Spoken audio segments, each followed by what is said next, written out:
We're here with our guest, Blind Justice, also known as Mike Nelson. Now, is Mike short for Milosevic? No. Okay. It's short for something else? Hey, Mike's fine. Mike's fine. Okay. Um, if you have a problem understanding my thick Canadian accent, I can try to speak a little more American. Is that okay with you? No, you're fine, man. All right. Nice. One minute. In your email reply to me, you said that you listened to my video of my contact with Gracie Jiu Jitsu. Has anyone from Gracie Breakdown got in touch with you yet? No. No? Okay. Do you think that maybe I overstepped my bounds? Um, Basically, it's your life. What business is it of mine? No, you're fine. That's all right, man. All right. Um, I considered starting off by asking what type of language we should use. Over the years, we've used words like invalid, handicapped, disabled, differently abled. I'm disabled myself. Um, any thoughts about what type of language is good to use? Whatever communicates to your audience. All right. Um, Whatever so when you communicates from the speaker's intent and is received by an audience. Let's say that's the language to use. okay, yeah, so definitely intent is more important than the actual words that we're using. Is that what you're saying? I think deconstruction has been a major problem that's been pervasive. Um, Postmodern era, people assume or they put more credence on the listener's interpretation rather than on the author's intent. And uh, and that goes back to Derrida and the idea of deconstructionism. So I think we can, if you're just talking in general terms, or if you're talking about for this specific um, interview, I think my answer is the same. Whatever language communicates the speaker's intent and subsequently is understood by the listener or the audience is the language that would be best used. Yep, sounds good. Now, when you said in email that you quote listen to my video unquote, I scrambled to see if I had requested that you watch my video or for something similarly worded. How do you feel about people being sensitive to your impairment? And is there such a thing as too sensitive? Maybe you can talk about appropriate language. Oh, sorry, we already covered that. Maybe you could talk about being too sensitive. Yeah, so I think I've engaged with the blind rehab departments in different um, areas of the country with different Veterans Affairs hospitals, um, and I've engaged with some uh, statewide resources for the visually impaired in different states. And nobody in those groups, whether it be the actual people with visual impairment or the instructors, none of them that I've witnessed have taken any kind of offense to any language issues. And and I think this is true regardless of the topic. Uh, but it seems to be like a very small minority of other people um, try to take offense on behalf of somebody else, for instance. And and I Yeah, I've think heard. that's yeah that happens not just in the blind community, but in lots of other communities that people try to dictate language or determine what's politically correct and whatnot. And I haven't met a single blind or visually impaired person that takes offense to the term blind. Um, Yeah, I have heard that about other types of impairments. That it's often people will want to champion for on their behalf. and that those people are the ones that are getting offended. Yeah, Um, I think language is a really crappy way to champion. Like there's so many other ways that the people with disabilities need help, like getting equal access and um, whether it be in public sector or the private sector, and just general education to people um, who are ignorant, just not by any fault of their own, just ignorant of somebody that has an impairment that they're unaware of, and yeah, how to and make accommodations, and what resources are available, what standard is acceptable nowadays, and um, how simple it is to make simple adjustments so there is equal access to your facility or your I, website. I think you've done a great job of pointing out a lot of inadequacies in different aspects of different systems. And we'll get to that a bit later. Uh, Now, the thing I was more thinking of is like, say I'm out on the street and I see a blind person and I want to help them. I want to open the door for them, or, you know, give them some visual information. Now, do you think that could be considered being too sensitive, that I'm trying to go out of my way to do something to help them? But from watching your videos, I've seen that blind people really don't need my help. Yeah, so it's a spectrum for sure, and I have friends who actually I had a friend recently who called me like and told me that I've spoiled him because um he he's a pilot with a big airline company, and he was walking through the airport and noticed a lady with a white cane, and so he's like, oh, let me go. I said, I know how to do this. I've helped Mike with things, and so he went and offered his assistance to this lady. Well, she didn't have the same level of abilities that I have, right? So he told me afterwards, like, yeah, you spoiled me because like that I was the first blind guy that he's engaged with, and he taught me how to do different things like on the water. And we've been together off and on for a few years doing different projects. But he's witnessed what I can do, what I can learn, what I'm capable of doing, and that's his image of blind person capabilities. Is just what Mike can do, and that's um, a starting point. But if you take that and you say, okay, this is what all blind people can do, then you're doing yourself a disservice and the person that you're trying to help a disservice. Like, and that goes regardless of whether the person has a disability or not, and even I would say it goes um, above and beyond whether it's a stranger or not. Like people, we tend to want to categorize things for our understanding uh, in our brain or in our mind, and this goes back to language. Like so, I may use different language depending on who I'm talking to, but I'm not going to change my message necessarily. I'm not going to change who I am at the core and what I'm about, but I may change different words. To make sure that my message is conveyed and understood. And we seem to do that um, with people. For our understanding of people, we put people in boxes. We want to categorize them, and we want to know their pedigrees and what they believe or not, what they stand for, so that we can easily dismiss them essentially, or we can say, okay, I know enough about them now. I don't have to learn anything else. I don't have to treat them individually unique or anything like that. And we do a disservice to one another when we do that, even in our closest relationships with friends and family, because if you don't see that person or spend time with that person after a few weeks or months or years, like they're a different person. They are literally a different person. They may have shifted their core beliefs. They may have shifted some tertiary beliefs. They may have shifted what's important to them and what they're doing in their life. They could have broken up in their romantic relationship. They have a new job. They could be going a completely different direction than when last you saw them. But if you're coming at them to meet up again and you have this image in your head, like you are doing them a disservice and yourself a disservice.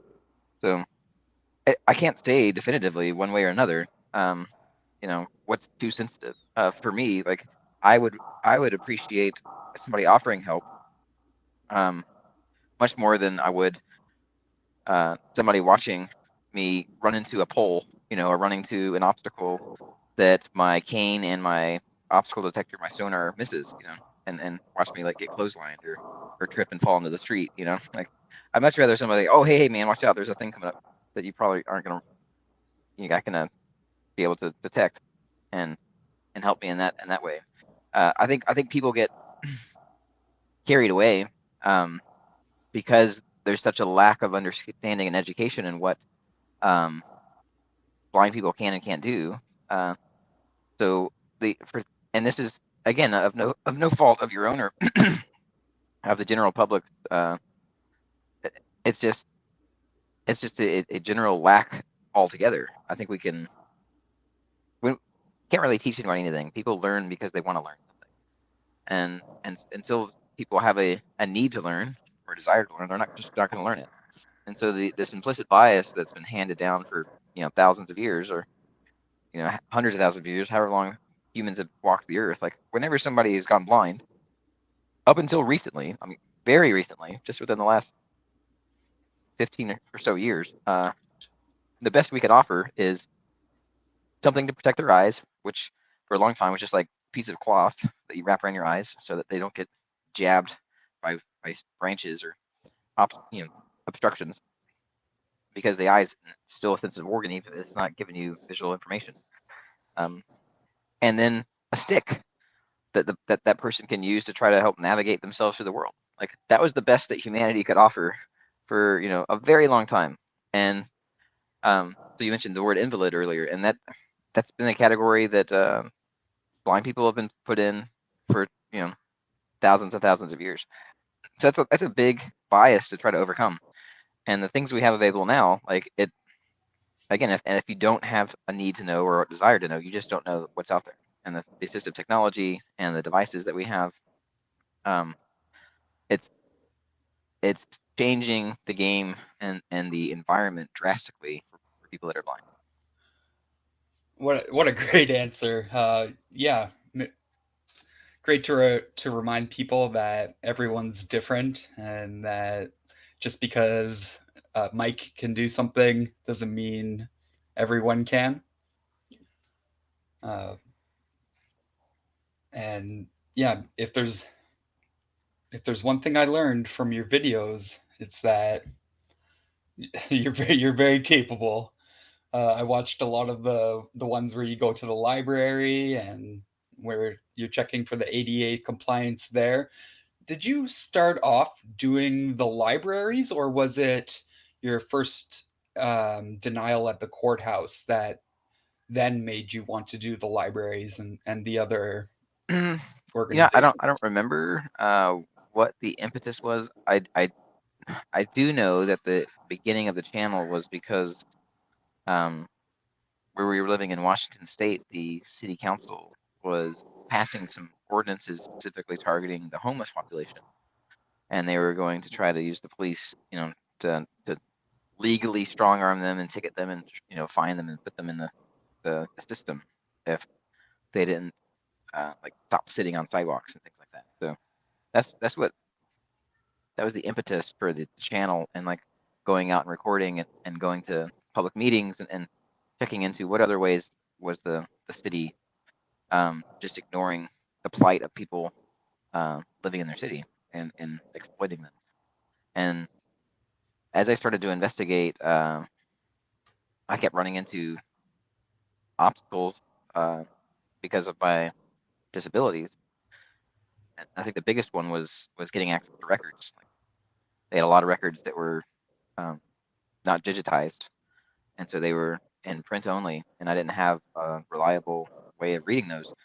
The best OCR devices today give you about 70 to 90% accuracy on printed material, and that varies depending on what the material is. Like if it's a standardized font, if there's any variations of font.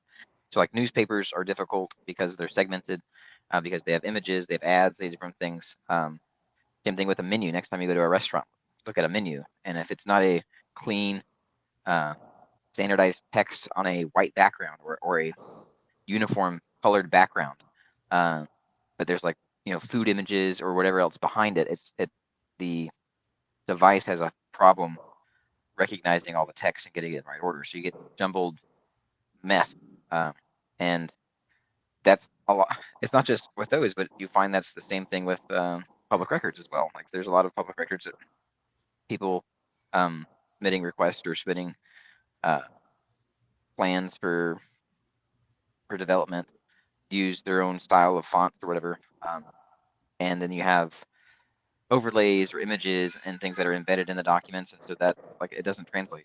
You know, the AI tech for interpreting images is getting better and better every day. Like they're literally teaching AIs to do visual recognition. You can do that on your phone. You can uh, Google image search, or there's different search engines that you can do image searches with taking pictures and have it search the internet to tell you what the image is. There's specific um, apps that do just that. One of them is called Tap Tap See, where you you tap the phone and it takes a picture and then it tries to describe whatever the picture is. But there's a multitude of these apps that are out, and a lot of them that are being developed. The AIs get better and better. And I forgot what the question was that I'm answering right now. Sorry. Well, Where I started yeah. doing ADA compliance. So that's kind of where I was there for a different purpose. Like I was upset about what was going on, and as I went to go try to address it, I found that my ability to be fully informed was hampered because of my disability. And the city, which is like a city of 17,000 people or something like that, they didn't know how to make the accommodations, and I didn't know. I was pretty ignorant into the ADA at that time, and so I had to research it myself to figure out how do I self advocate under the law to know what they are required to do and what are my steps that I need to do and to ensure that they um, follow the law. And that's just been that was the start of it. I started checking out other public buildings and finding different ADA violations, not just for the visually impaired, but for people that are wheelchair bound and hearing impaired and all kinds of different things. And yeah, and I just kept learning more and more about the ADA and case laws and different federal suits that have come out over the years where people have tried to make real change in their communities. Um, yeah, and that's kind of gone from there. Yeah, so you saw the plight in your community around you. You wanted to learn more about it, do something about it, but you found that the the local government wasn't holding up their end of the ADA legislation. Yeah, yeah, and that one, I tried working with the city for a while and pointing out their different issues, and they kept passing around, passing the buck, and so eventually I filed a complaint at the U.S. Department of Justice Civil Rights Division, um, and the specific branch that handles ADA matters. And they took a couple of years, but you can actually Google. It's the city of Aberdeen, Washington, and the ADA or the U.S. U.S. Attorney um, versus the city of Aberdeen, and with the ADA matter, and that's going to be that case. So they actually took action against the city and took the city to the federal court and sued the city and forced them into compliance with the different things that I pointed out as being uh, not accessible. But Yeah, by that that sounds time, like a victory. yeah, by that time we'd already moved away. So I actually haven't been able to go and check up on it because part of that's what they ended up being forced to do. They didn't have to pay any money, anything back to the federal government or anything. But part of it is that if they have any other issues, that they rectify them um, faster and actually be more responsive to the person bringing the complaint. And so I'm that's one of my things to do on my to-do list. Somewhere down the list is to visit Washington again and go take a tour and find out what they've done to improve their accessibility for people in the city. Yeah, I think that would make some great videos. Um, can we talk about young justice for a minute? What type of kid were you? Did you play sports, chess, martial arts, Dungeons and Dragons? Those are great questions. I have brain damage, which is actually the source of my blindness, and my long-term memory is pretty Swiss cheese. So I don't remember most of my life. Um, Oh, I did not know that about you. Yeah, yeah. My active recall is not really there. Okay. Yeah. What about post-secondary education? Yeah. I have a master's degree. Cool. And from one of your recent videos, I saw that you've had a long military career. I'd known that you had served, but you actually have some of the most comprehensive training, if not the most comprehensive training in the world. Can you tell us about that? Can you talk about why you were selected for the Green Beret and for your particular specialization within them? Um. So yeah, it's not that you don't really get handpicked. You have to volunteer to go to SFAS, which is Special Forces Assessment and Selection, and um, it's yeah, it's pretty grueling. It's very demanding, and they have a very high attrition rate, and very few get through it and get selected. Um, so that I did that. I think after my first deployment, and then the rest of the other 4 deployments I had were in the SF uh, community. I So you've ended up, had 5 deployments? yeah, yeah. I did the the specialty that I took was the medical sergeant, and that's the longest course out of the jobs that you can do in the SF. It, And that's one thing that we'll get to later with the health department is you were the highest trained medical officer there. You had the most medical training of everyone in that room. uh, yeah, definitely. I mean, it came out on the pretrial hearing where the witnesses, I asked them in those questions, like if they were a medical professional, if they had medical expertise, and they all said no. Uh, but they all determined that I wasn't injured. At least that's what they said. That oh no, you weren't injured, or they said I don't know if you're injured. But either way, like they heard me say, hey, you injured me, and help, help, help, you know, and refused to get help. So Absolutely. yeah. Absolutely, that's what happened. And how has the military supported you since you left? And maybe can you tell us why you left? Um. Yeah. I I got out at just shy of 11 years, and the the last brain injury was my last trip in Afghanistan, and the migraines got worse. My memory was getting worse. I had at that time it was like a double vision that was manageable, um, but was definitely signs of serious problems. So I got checked out by the doctor in Nashville. I think uh, he he sees all the not all but a lot of the NFL players with brain injuries and uh, associated visual loss, and she pretty much said that it was only going to get worse, and she was right.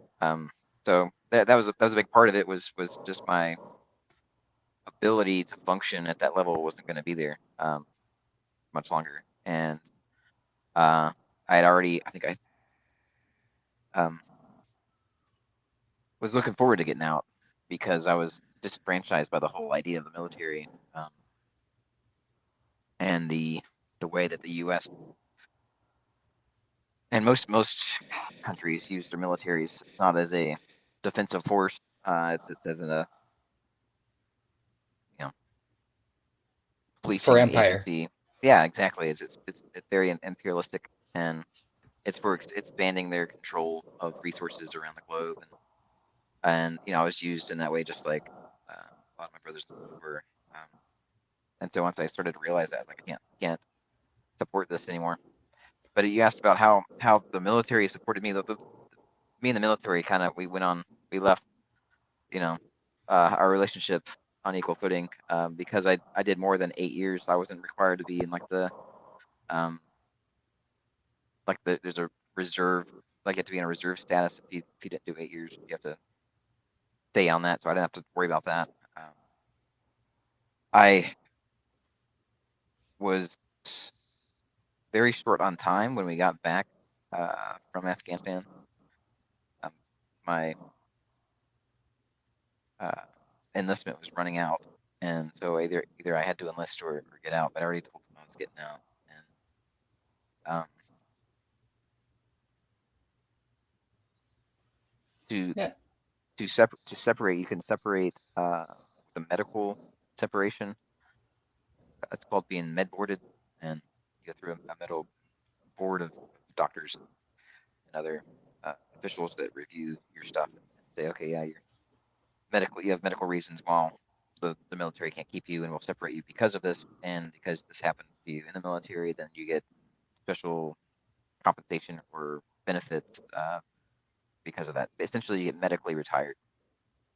Uh, I didn't go through that process because I didn't want, one, I didn't want to uh, deal with it, and we were already packing up and leaving, like with me and the family, the base that I was assigned to, because I had a bunch of leave saved up that we used, um, and essentially I would have had to use all that leave there going through their med board process. And yeah, it didn't seem. In hindsight, it wasn't the best decision uh, because I was putting more trust in the Veterans Affairs system to be able to pick up the slack, and that uh, has not been the case. Yeah, that's actually my next question was about VA health services. Seems like you went from what you thought was your duty to your country, and when you were no longer serving, you still wanted to provide duty to your country, and you've uncovered mass violations of, is it called Section 502 at the Uh, health services? at the federal level, it's Section 504. So 504. yeah, anything that's below federal level, if it's state run entity and below, they're subject to the ADA, the American Disabilities Act. But if the federal program or service or department, then they don't have to follow the ADA, but they do have to follow its predecessor, what the ADA was built on. That's Section 504 of the Rehabilitation Act. Yeah, and you found that pretty much everywhere you've gone, they haven't been in compliance, and there was also an order from the federal government for them to be in compliance because it took them 50 years and they still haven't done anything. Is Right. that right?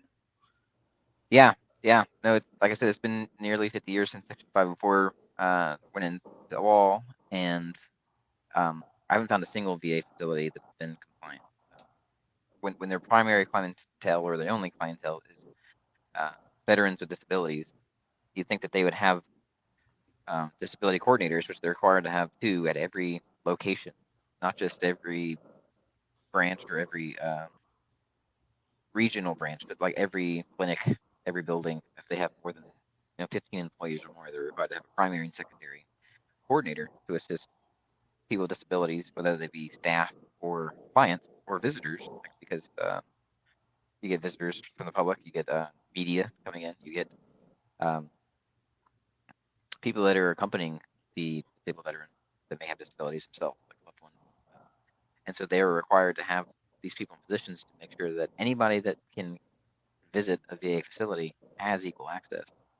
And they don't have these positions staffed at all. And they the federal government did a audit. The Department of Veterans Affairs did an internal audit, and in 2020 they published a handbook with their findings saying, "Hey, we're in gross non-compliance," and they gave themselves a year until January 2021 to come in compliance.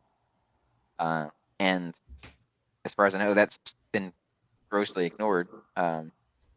And uh, yeah, I've done a little bit of checking up on this in person and via phone calls and emails, and the FOIA agents, um, won't release the documents to me. Like at any VA that I've submitted FOIA requests to get information on this stuff, they won't release it, and it's just been disheartening. It's just more of the same stuff, kind of what's expected when dealing with government. When you say disheartening, like what do you mean exactly? Like, do you feel betrayed? Um,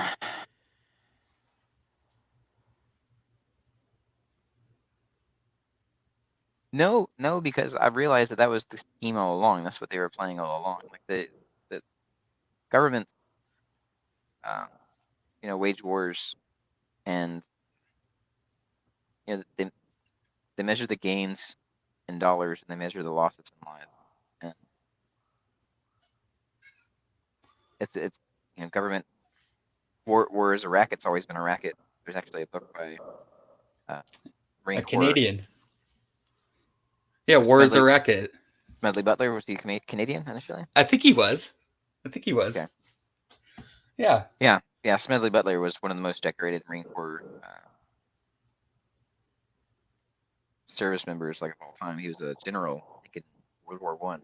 And yeah, after that, he wrote a book, and it's great. It's so good today. But it's just true. So like I understood that, and after I got out and started to try to unpack what I'd experienced and what this whole system has been about, what it's founded on, not necessarily the ideals that we've been led to believe, but what it actually runs on now. There's two different things. Like the ideals are definitely different than how the system operates. And Right, for sure. One of the main things I point to on my channel is George Orwell's quote of 2 + 2 = 5, is that yeah, the government is telling you that they're, doing it for all these benevolent reasons, but when you really look at it, it seems quite malevolent. right, right. Yeah, so I guess it wasn't betrayed, because I think I'd already realized that the game was rigged, but um, it's more disheartened because here I found the Department of Veterans Affairs, their own handbook that they wrote, this own after doing an internal audit, saying, hey, we have a problem here, let's fix it, and they gave themselves a year to do it, and that came and went. January 2021 was over a year ago now, and Yeah, they're still ignorant of it. Like, it was supposed to be disseminated to every VA employee, and I haven't been able to talk to a single VA employee who knows anything about what I'm talking about. And I actually get their email address and I send it to them. Like, well, here you go. Here's your handbook that you should have already had, and this should already be in effect. And I try to help them, no. But then they go, well, I'm just nobody at this position. I can't do anything to fix this. And so that's basically how it goes. And yeah, it's sad, but there, yeah, there's another thing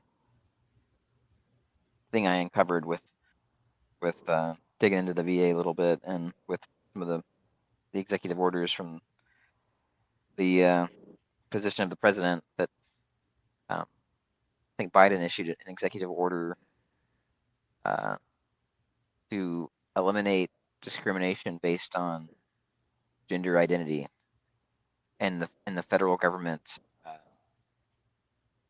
departments, right? And so the VA has actually formed new positions after that. wonderful. And yeah, so they have gender identity counselors or doctors, like physicians. So you can actually call up to any VA you want. And we just did this like recently.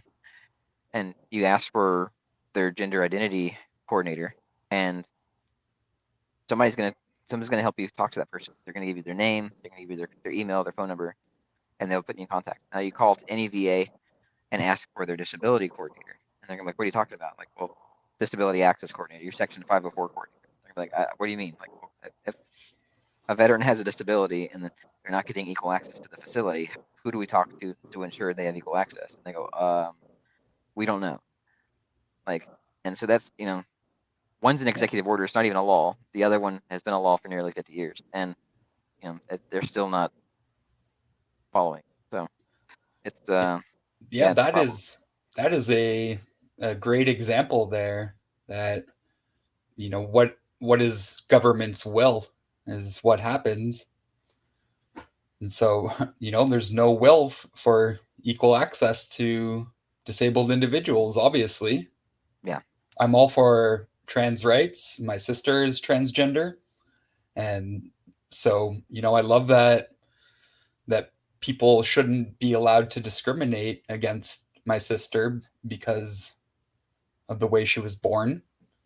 But yeah, 50 years, it's taken 50 years of being in the books, and there's still no equal access at the VA for people with disabilities. You're going to the VA because you have a medical problem, and that medical problem's likely results in a disability of some Well, sort. so yes, I agree with your language you just used, but if you look at the VA.gov, they don't use that language. They use it. They use the term disability. You can do search the website, and anytime you see the word disability, it's referring to um, a rating. Like the VA gives you a disability rating. So any medical issue that you have as a service member, uh, when you get out, like you can send your medical records to the VA, and they'll give you a rating of disability. What percentage?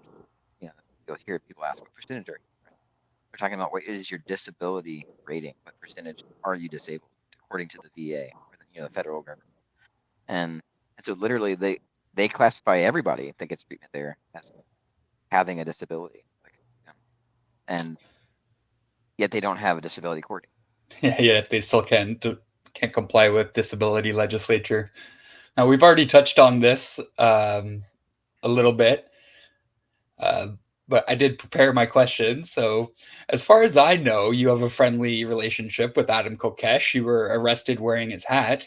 Do you agree with Mr. Kokesh when he says that people join the military because they're afraid to take charge in their own lives? Hmm. Yeah, Adam and I are actually personal friends. It's not just that we agree on a lot of um, philosophy and ideals, and I've had the honor of speaking to Mr. Kokesh a couple times myself. yeah. So I think people join the military for a myriad of reasons. And that one could be one, and definitely is one. Uh, but yeah, I think putting on donning on a symbol, a uniform is a symbol. The flag that you on your uniform is a symbol. All these things are symbols of something bigger than yourself. The state, the government, and magically you can do things that you couldn't do on your own.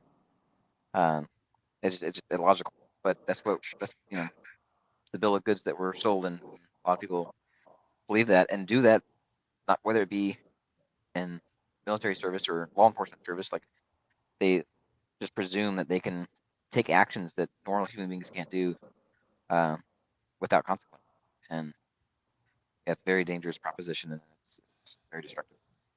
Yeah, it's a license to kill, literally. Yeah. Um, have you heard of the book called Generation Kill by Evan Wright? Yes. Now, in this book, there's a TV mini series made from it.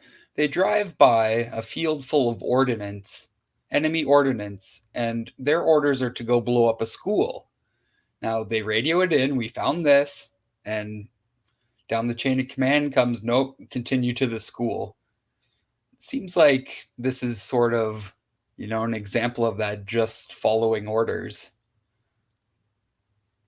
Is this like sort of a symptom of people being afraid to make their own decisions?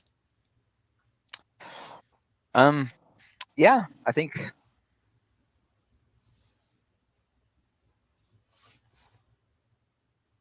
again, people are very different. Um, not really one size fits all, but Right, for sure. there's a lot of indoctrination um, in the military. That's a lot of the,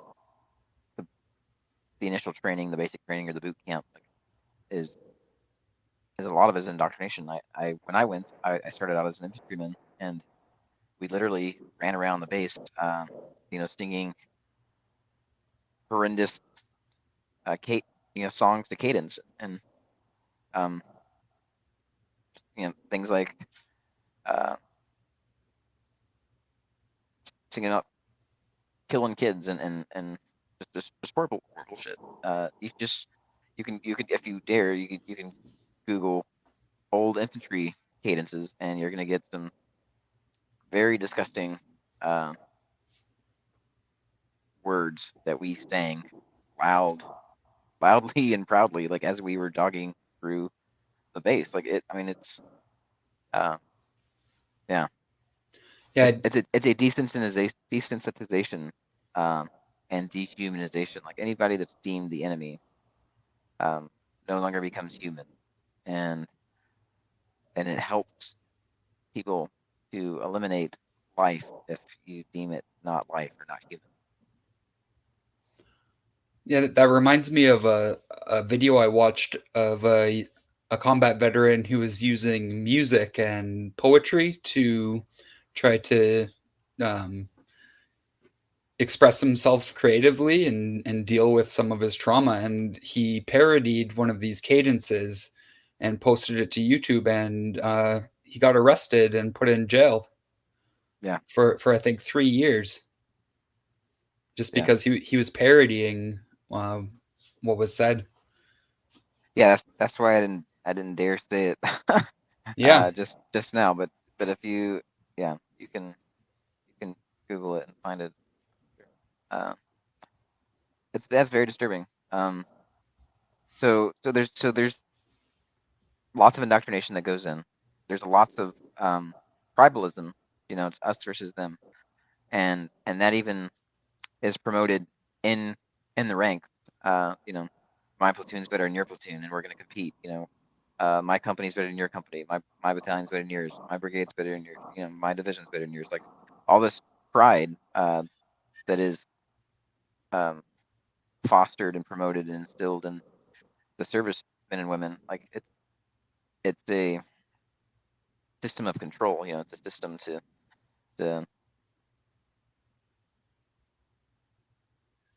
to keep them good order followers.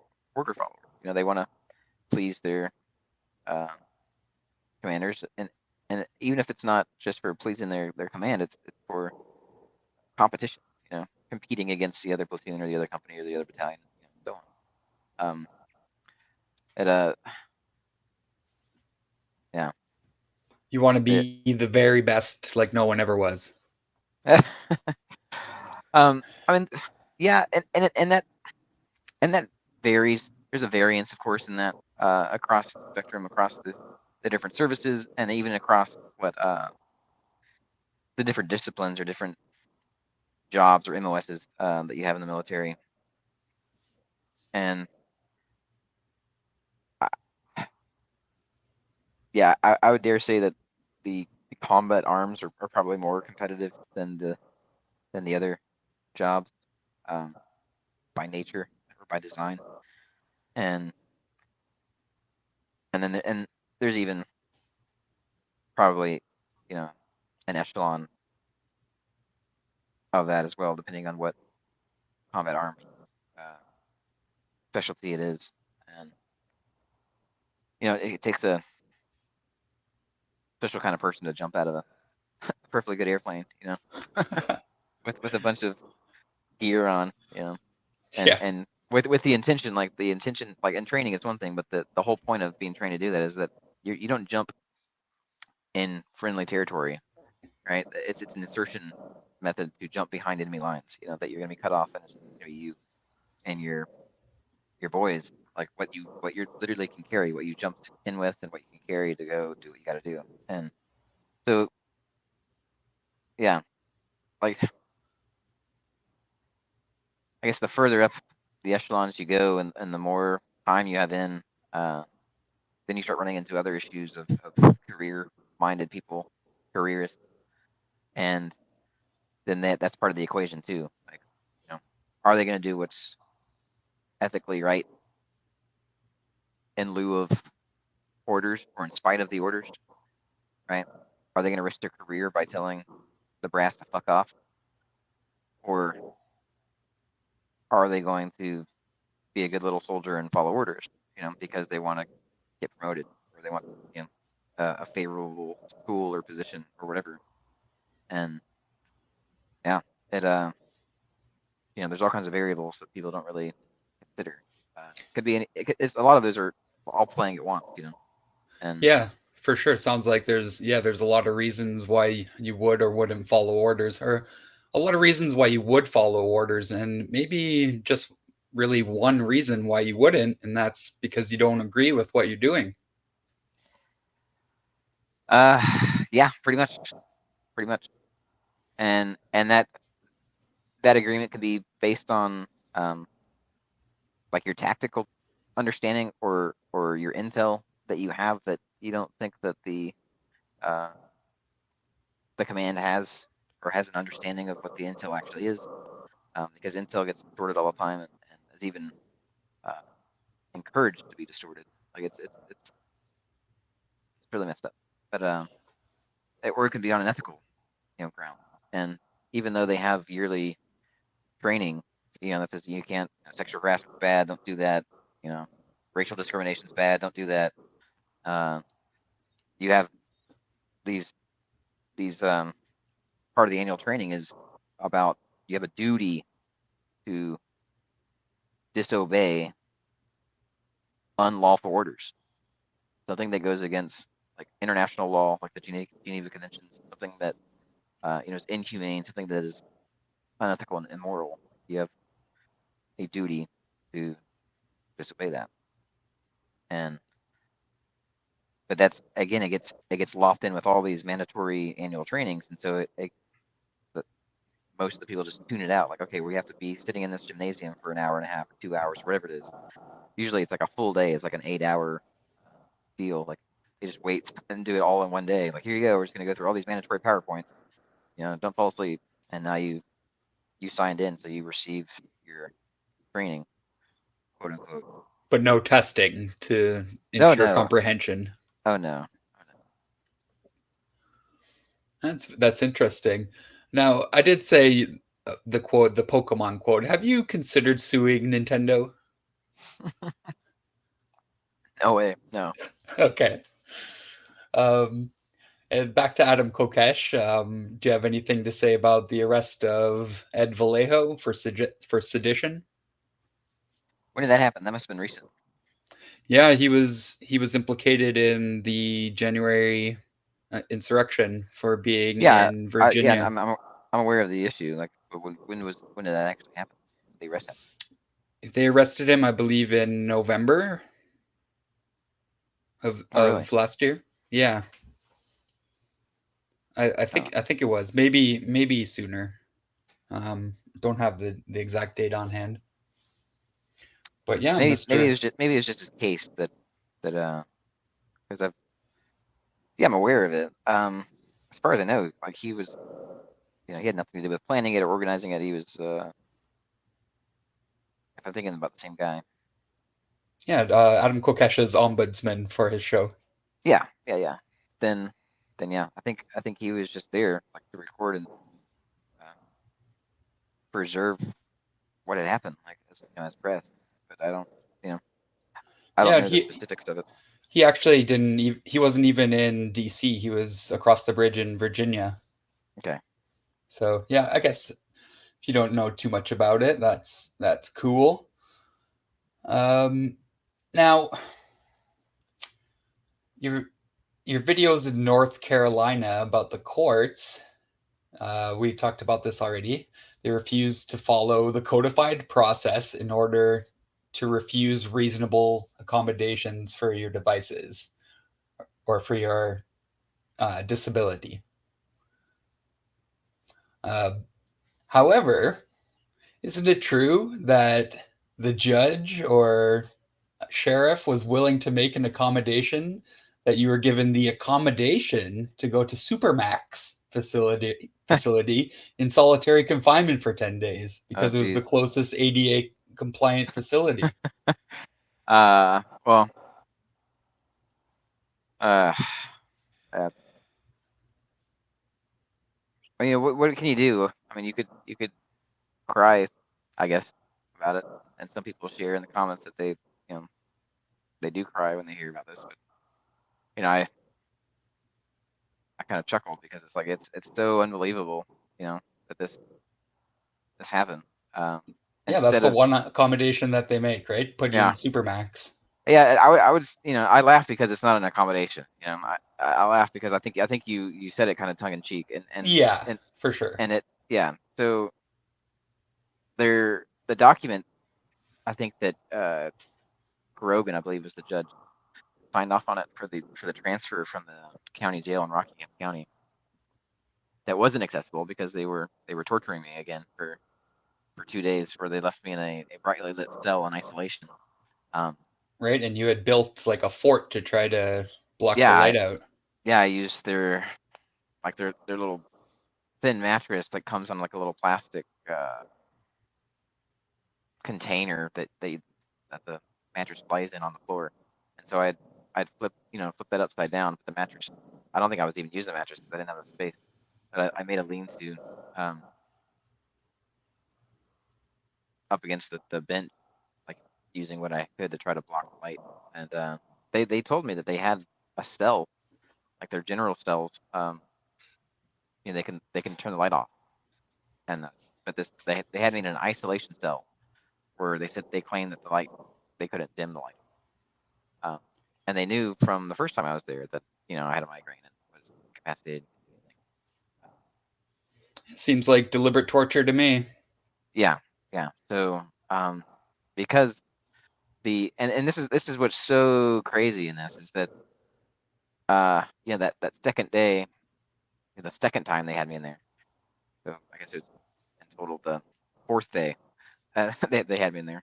Um, they brought in a computer, and I'm like hiding under this lean-to from the light, and they were streaming live to the courtroom. Now, how can they make that accommodation? It seems like they do that regularly with people in jail, but they won't Hmm. make that accommodation for people not in jail. Interesting. Yeah. So they obviously they have the technology to do that, and I have a computer, I have a phone, I can link in to their uh, link just like I'm doing now with yours, and I can be present, right? So they have that. It very much demonstrates that they have the technology to do it and they have the capacity to do it, but they didn't offer that as an accommodation, and they in fact And they deny that as lack an the will. accommodation. Yeah. So yeah, the jailer lied to the judge, said that the nurse had evaluated me and cleared, when in fact she hadn't been in to check me out and didn't until after the court um, nonsense was over.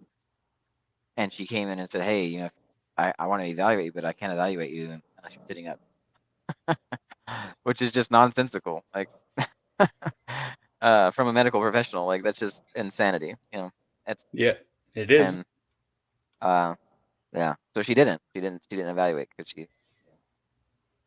yeah. So anyway, that the judge and his document for authorizing the transfer said that they weren't. He didn't say that specifically that they weren't ADA accessible. He said that um, they weren't able to provide the care that I needed. So essentially, that's what he's saying, but without saying those words. Yep. Uh, so he signs this order, and then they take me to the maximum security prison in Raleigh. So it definitely wasn't the closest facility, um, it, and it definitely wasn't the most ADA accessible because they were bad there as well. And I think we have a friend that's working on putting together a video. I don't know if it's going to be one video or a series of videos, um, but he's been really busy with work and stuff. But I actually fashioned a system of note taking um, while I was in this cell for 10 days, and it was in a box. It was like, yeah, I was in isolation for another 10 days, different isolation cell, and I managed to build rapport with some of the staff. Like a psych doctor, and then like some of the guards. I was trying to lighten the mood, and I had put up quotes and jokes and things on my cell window.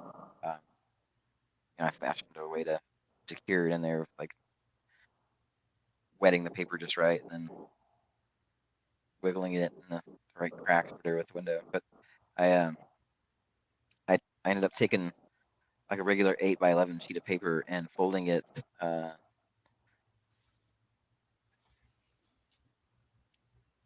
across the 8 inches, so that it was about an inch wide and still 11 inches long. And then taking that, I made two of those, essentially making two makeshift rulers, and then taking those and placing them on a normal 8-inch wide sheet of paper and bending the excess, 3 inches, inch and a half on either side around the paper, and made myself like brackets that I could write in between, like a way that I could keep notes, even though I can't read them. I was hoping that I'd be able to get them out and at least have some kind of record of what happened while I was in there. So I have a friend that's working on reading those, and then hopefully, whenever he's done with that, we can release it. But it's and detail that experience. But it was definitely not an ADA accessible location, and it's yeah, the prison system is very very broken, very destructive, very broken. Yeah, it's another one of those cases of 2 + 2 = 5, where they're telling you it's correction, that they're Yeah, solving, they're preventing violence by putting these people away, but yeah. really they're causing violence and disorder by Oh destroying yeah, the family unit oh yeah, and making people unemployable. yeah.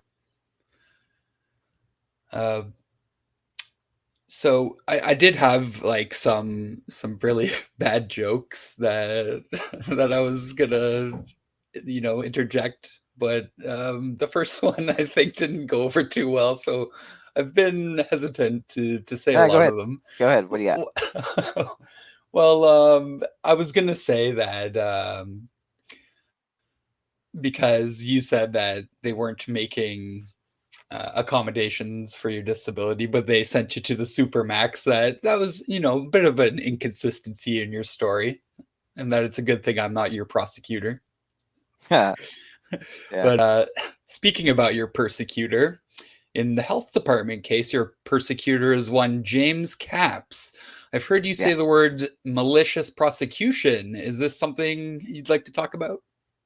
Yeah, actually, I think you heard that from what I said in court. Like, I mean, I openly accused him of that, like I think twice, at least twice, in open court, and uh, it went unrefuted, which is interesting. Like he didn't address it. The court didn't address it. The judge didn't address it, which is interesting. Hmm. Because they know it. They know it's exactly what's happening. They know that the um, witnesses committed felonies against me, and yet they're only bringing these low-level misdemeanors, non-violent misdemeanors, to try to prosecute me, or persecute me, as you said. So it's yeah, we still haven't received an order, a ruling on that motion to suppress, and that was on March 15th was when it reconvened. It started on March 2nd and reconvened on March 15th. So it's been over a month, which is very odd. Uh, I have since filed several different motions, a couple motions for specific records under Brady, because the judge granted Brady. We want the police records, county records, and things like that. But then I filed a motion to dismiss because the clerk of court wouldn't let me file anything electronically, and they since reversed that position after I took it up to the state level for the disability coordinator, and and even that, I don't think that was the impetus. I think the impetus was um, the paperwork that I served on the Attorney General's office, North Carolina Attorney General's office, listing all these different defendants in the upcoming lawsuits. Some of them being, the judges, the disability coordinators at the courts, and including the state level disability coordinator at the Raleigh Administrative Office of the Courts.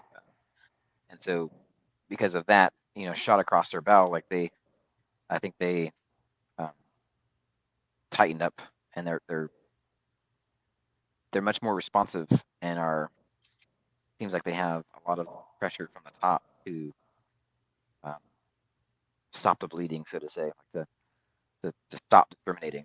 The discrimination that happened in the past happened in the past. They can't stop, they can't reverse that. But the ongoing discrimination, they can absolutely stop.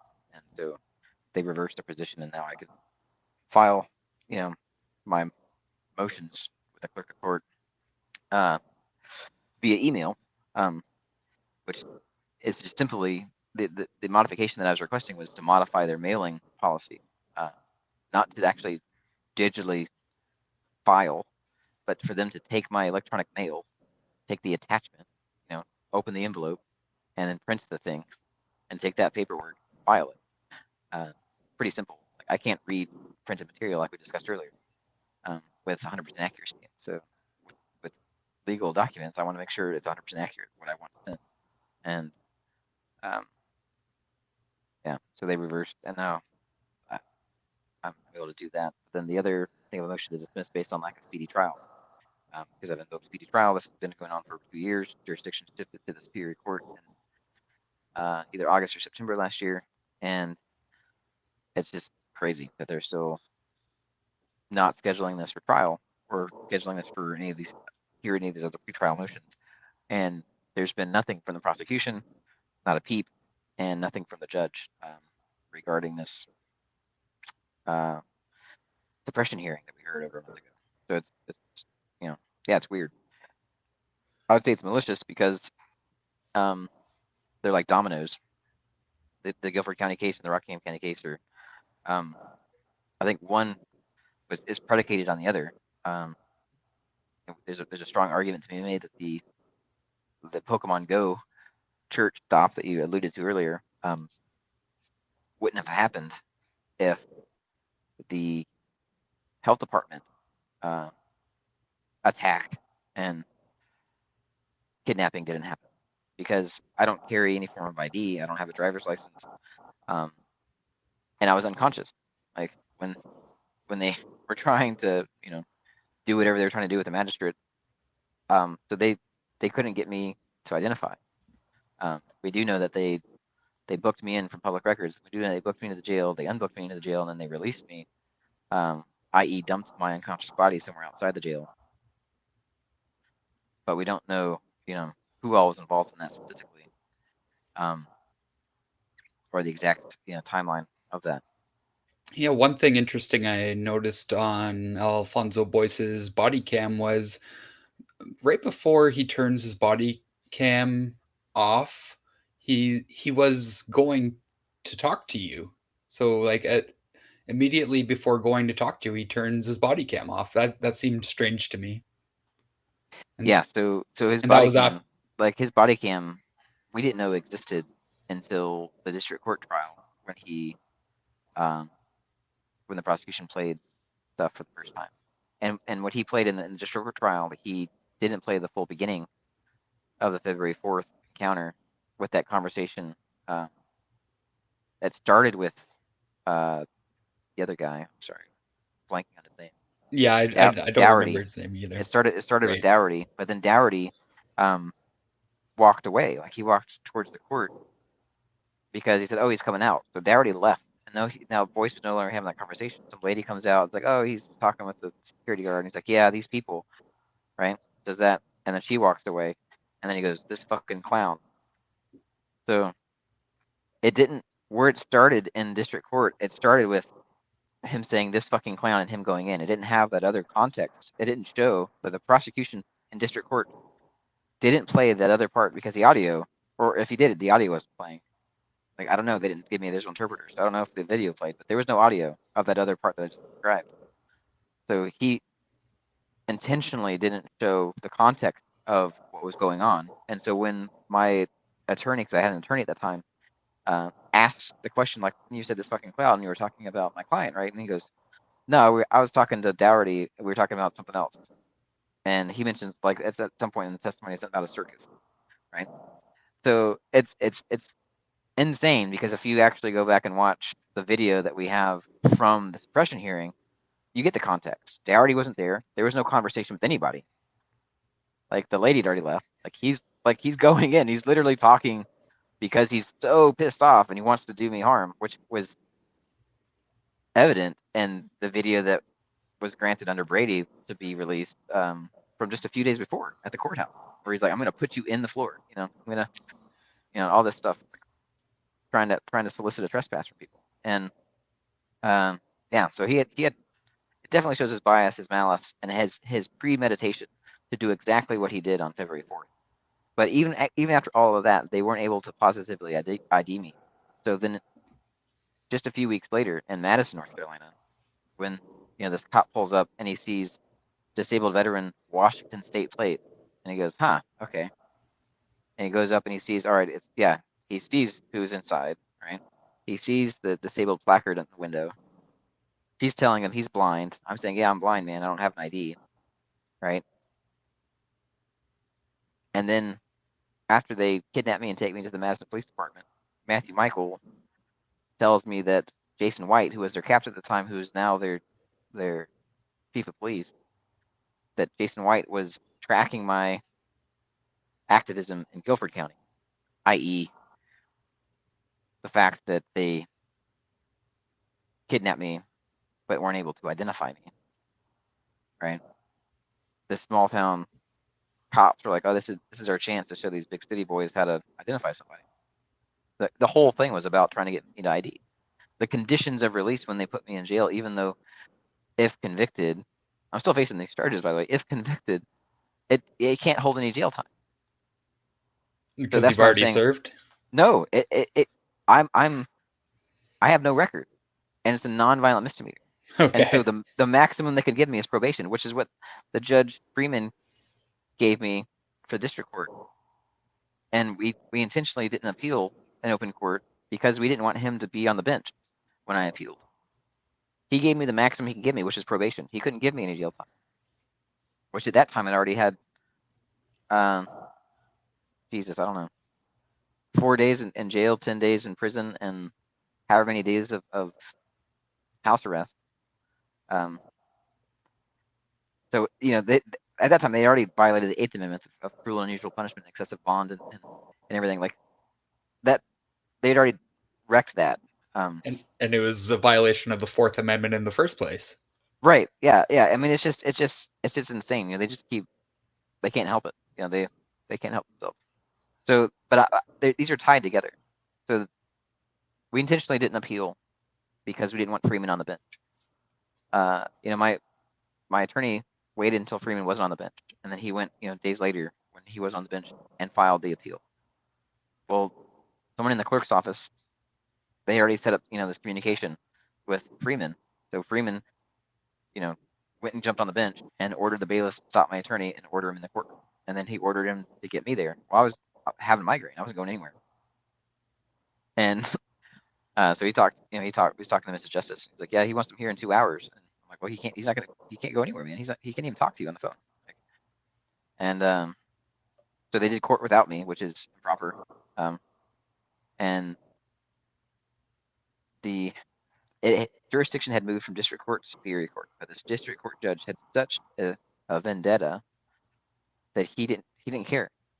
He wanted to impose punishment for me daring to appeal his decision.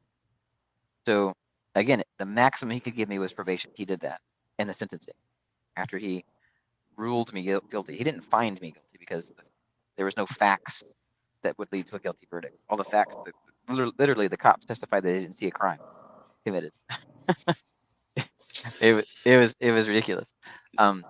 So yeah, he just ruled me guilty as a vendetta, right? To try to teach me a lesson, and he gave me the maximum probation. And then once I appealed his decision, he punished me for appealing this decision, and he said, "Okay, now you're going under house arrest, and we're gonna put a $50,000 bond on you. And they can't put a bond on me anyway, legally, because it can't hold jail time. You can't put a bond on somebody that there's no jail time in the possibility, right? Yeah. Because it's insane, right? So this is, and they still have that $50,000 that Mr. Justice took a loan out to be able to pay. And So presumably are paying interest on. absolutely, yeah. And at this point, it's over $5,000 of interest that we paid, and it's ticking away. It's about $10 a day every day. Yeah. So they're both tied. I have no conditions in the Guilford County case, in the case of the health department. I have conditions in the Madison case, the Pokemon. So Wow. right, yeah. So if I'm convicted of any new crime, or new charge, any charge that allegedly occurred after bond was issued, then they can keep that money. Right. Which Wow. explains why they were trying to get me with the Wake County charge, trespassing on the airport property. Mm-hmm. And it also explains why they're still trying to prosecute me in Guilford County, even though they know they have no case. Like, if they can get me for failure to appear or contempt or anything else, right, that they can try to get me to mess up, then they can keep that $50,000. Yeah, war is a racket and justice is a racket. Yeah. Back to the James Caps, and you mentioned it. So the question was, I don't know if you noticed, because you did notice, and I said it in the video of mine that you already told me you listened to. James Cap repeatedly misquoted Alfonso the Thug Oh yeah. Boyce from Oh his yeah. body cam footage at the courthouse. While prosecutor Capps claims the thug said, "Put him on the floor," the video clearly states he wants to put you in the floor. Yeah. And the exact quote is, "All I need is for one person to be like, okay, you gotta go, and I'll put his ass in the fucking floor today." That's the exact Yeah. quote. Yeah. And your malicious persecutor is saying, no, he just wanted to gently put him on the floor. Yeah. Yeah. Yeah. I know it's still crazy because if you look at the general statute for arrest by a police officer in North Carolina, force isn't a requirement. Like, you can accomplish an arrest without the use of force at all. You just simply have to inform the person that you are a law enforcement officer, tell them that you are placing them under arrest for whatever charge, and as soon as they acknowledge and acquiesce to that, they are under arrest. Like, it doesn't require handcuffs, it doesn't require you touching them at all. It's okay, you're under arrest, now you're coming with me. They can continue to comply and go with you, or otherwise, right? But force is not required. Like, there is a continuum. It says what to do, using force if it's needed, but it's not needed. It's not a requirement of affecting an arrest.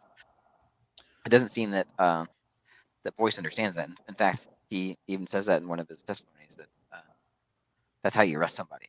Like, you have to handcuff them. That's how you arrest somebody. And it's yeah, fundamental misunderstanding of how to do his job and what his job actually entails. Now, I was recently researching. I live in Toronto, so I was researching Toronto police policy, and it is the police policy to use handcuffs whenever you're transferring a suspect. I don't. It may or may not be the same where you are. Just thought it was interesting. But yeah, I mean, it's situational, like it's locational dependent. But the state law doesn't require it, and Right. so what their policies are, we don't know what their policies are because they won't release their policy, even though policies are supposed to be public record. But since this was a private company, private police company, they literally told us when we asked for records to sue them to get the records. So We will. Yeah, that's So dangerous we, to me yeah. to So we have a are. private company with the power of arrest. That seems very dangerous. Um, Potentially. I think it can be done. Just it you have to operate with transparency, and they're Yeah, clearly not doing that. So, yeah, for sure they're not. And another thing about the thug's body cam was it was interesting to see the way the thug spoke on body cam among the Blue Line gang, as opposed to how he conducted himself around the public and in court. Though his thuggishness did shine through while you were examining him a bit. yeah, The very first thing the thug said after entering the health department that day was tell him to leave. yeah, No type of de escalation, explanation, or conversation, just straight to putting you in the floor. yeah, yeah. He exactly. It picks up where it left off in that other video, right, from the courthouse from a few days before, where that's literally what he was going around asking anybody to do. I just need one of you to tell him to leave. One of you to tell him to leave. He doesn't leave. Bam! I put him in the floor. Right. Yep.